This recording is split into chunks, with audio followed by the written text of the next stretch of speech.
Go. Hello, everybody, and welcome to another episode of Topical Talkology. You good? You good, Theo? Exceptionally good today. How are you, Andy? Yeah. All good today.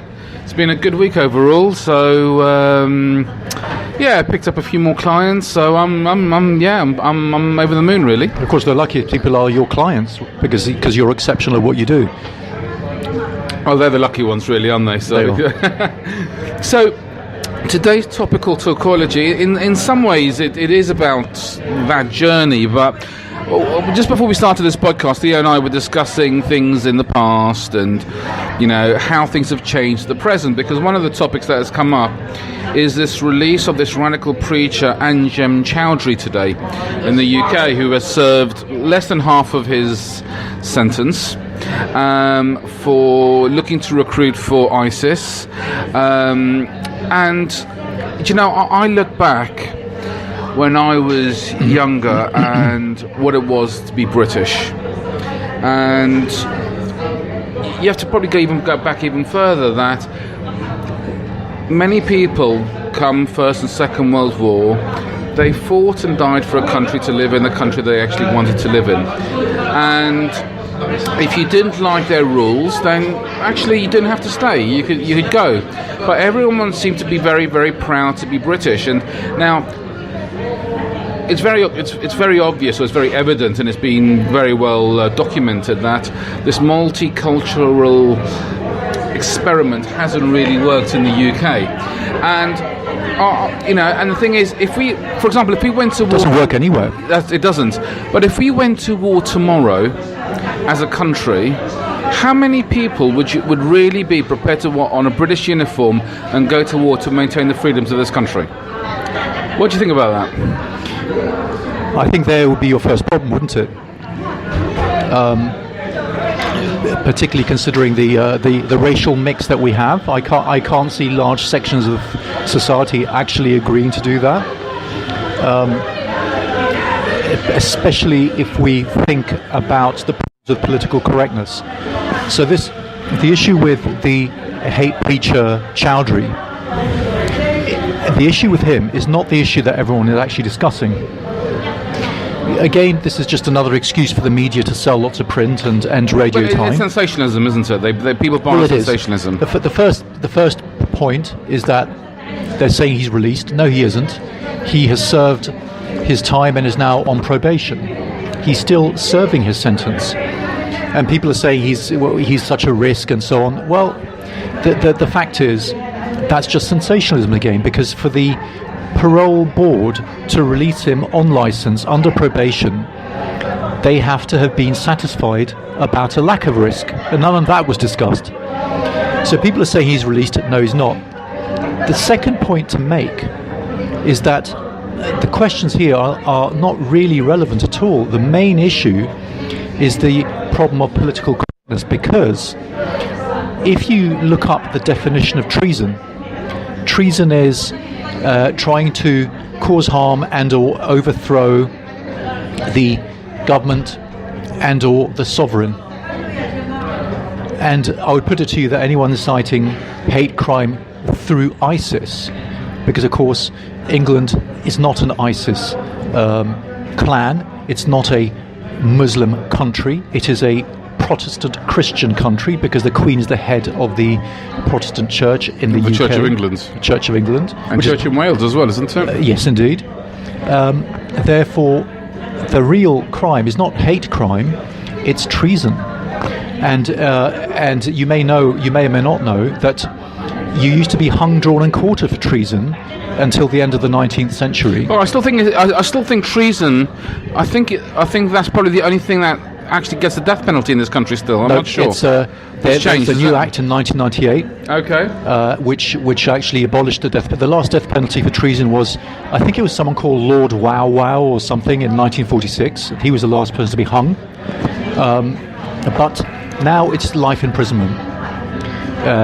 So that's treason.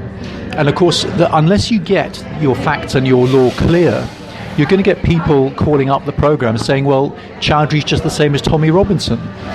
And yet Tommy Robinson is espousing Britishness. And Britishness is not treason. treason by definition. It can't be. And he's been branded, and he does get branded a racist for that, actually. Well, you see, racism is not treason necessarily, is it?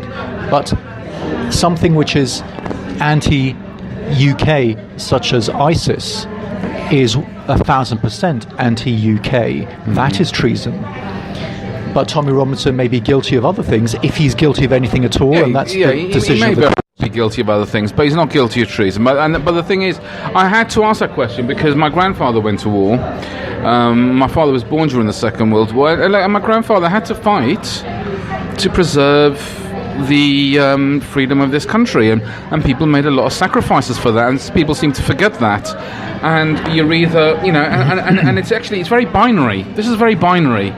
You're either British, or you back Britain and support them in their times, or you're not. So the question I have for you, therefore, is the big question here is, again, it's a problem of government.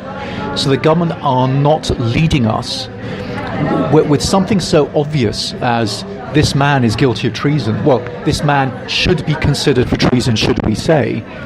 The fact that nobody in government has thought of that or expressed it clearly is a symptom of political correctness. Is he a British citizen, or is he? Because I remember there was two other guys a few years ago. The guy with the hook, Abu Hamza, I think his name was, and there was another guy. And they actually went to live. One of them went to live in a Middle Eastern country, but his wife and kids stayed here while we were still giving them benefit. It was. I just don't. It doesn't compute for me. Well, again, I was speaking with someone in the know. He was living a life of Riley over there, by the way. It wasn't exactly though we couldn't afford it. I was speaking with someone in the know, and apparently he and his family, particularly his sons, were all local criminals and car thieves, is what I was told. I can't corroborate that. But so the issue here, once again, is the lack of national identity and political correctness, because it's only political correctness that has prevented the government from saying treason, and it's only political correctness that is leading people to compare him to Douglas Murray, to Tommy Robinson. Tommy Robinson, and of course we've already discussed the fact that Tommy Robinson is just a less acceptable and presentable form of Douglas Murray, and he's not guilty of anything. Douglas Murray. Look, he went to. I believe Douglas Murray went to Eton. He went to Oxford or Cambridge. He went to Oxbridge. And he's high. Albeit it was for music. I think he got scholarships or something for other. But he was. But he's highly articulate, and he presents it. He presents it in such a way because he puts that whole ethos, pathos, and logos, isn't it? Well, it's that whole facts, emotion, and ethos, I suppose. Yes. You see, the point of law here is you can think anything. You can think any horrible, disgusting thought and have any horrible, disgusting opinion, but you must not incite violence. And therefore Douglas Murray is educational and lectures, and people may think that Tommy Robinson is doing some inciting because he's less articulate. He hasn't got the best accent in the world. He comes across as a little bit rough. Well, not a little bit. He comes across as very rough around the edges. He fits their stereotype of one of those football-type thugs. But you know what? He's quite well learned. Actually, is the way I can do it. He spent a lot of time learning the Quran. He's learnt a lot of stuff, learning many different things. So, in terms of his knowledge, it's very hard to it's very hard to challenge him on some of that information. Albeit he's interpreted it and added his own opinions to that and his own passion to that, and sometimes that overrides the very rational Douglas Murray in some ways, which is the difference between the two of them. And albeit the media presenters don't actually give this Tommy Robinson a chance as much flexibility as they do Douglas Murray. I think you've actually just expressed it perfectly, spot on. one of them is logical and the other one is emotional, and it's emotions that incite, isn't it? Of course. So I hadn't thought of that. That's very clever. Good. But in terms of this preacher, if he's actually stood up, whether he's gone to prison for 5 years or life, if he has actually looked to recruit and want people to join ISIS against what is effectively against Britain and the West and the Western world, he shouldn't be here. Well, it's treason for a start. It is treason, and you either lock him away and pull away and throw away the key, or you send them packing. So it's another symptom of weak leadership, isn't it? Well, look, I've never rated Theresa May, but the thing is, guess what? Political correctness, you can't say that Theresa May is too weak, because the thing is, because she's a woman in some ways, and it's almost as though you're being sexist about it. And people skirt around that issue. Well, I'm not sure any of the prime ministers in recent history have been strong, and I don't think any potential prime ministers are strong either. You know, I think there was an element of strength in David Cameron, actually.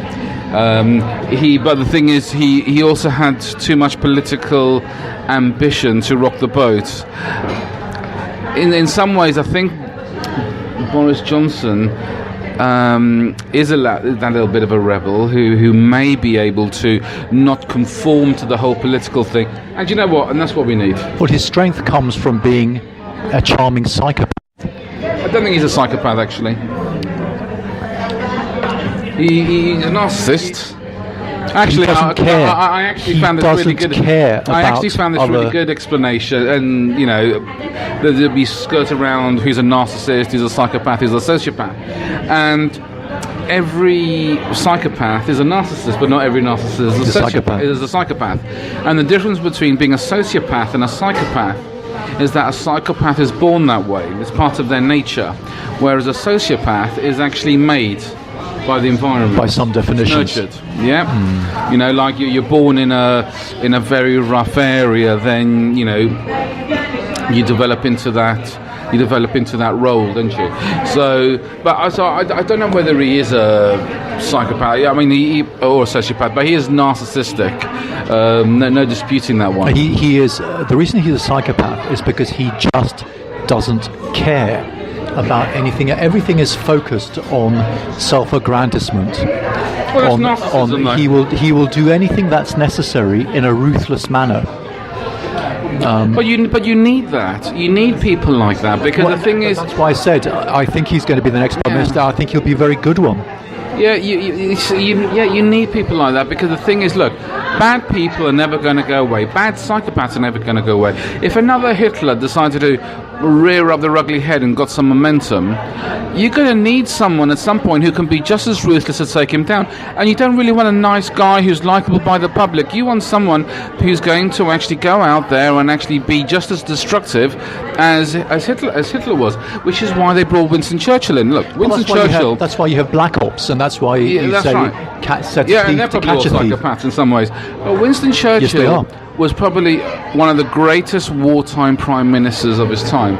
But a peacetime prime minister, he was dreadful, which was very clear, and it's not and it's not it's pretty self-evident if you actually look back at the history.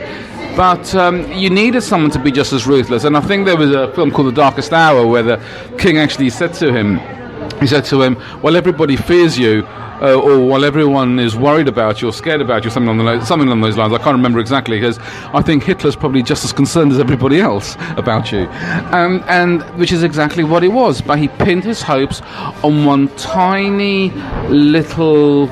There was so many different things he had to do, but with the whole Dunkirk thing, there was so many little areas that could have gone wrong, and he probably even had like a 5% chance for it to work out, and he put everything into that. Well, you need someone who's willing to risk that, albeit he actually lost a lot of his popularity during World War I after the Gallipoli thing.